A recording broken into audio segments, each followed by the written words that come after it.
কি করো তুমি? রান্না করো? কি রান্না করো?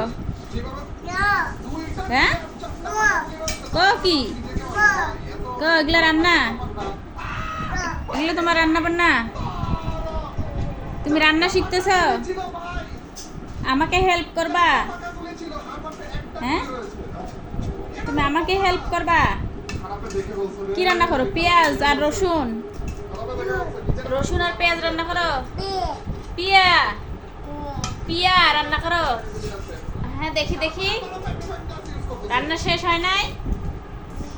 আমাকে দাও, রান্না খাই। খাইতে দেবে না? পেঁয়াজ রসুন রান্না করো। বে তাড়াতাড়ি রান্না করো। হ্যাঁ, দাদাকে খাইতে দাও। কেন দেবে না? কেন রান্না করে তো খাইতে দিতে হয়। দেখো, আমাকে খেতে দাও তো, কেমন হয়েছে মজা।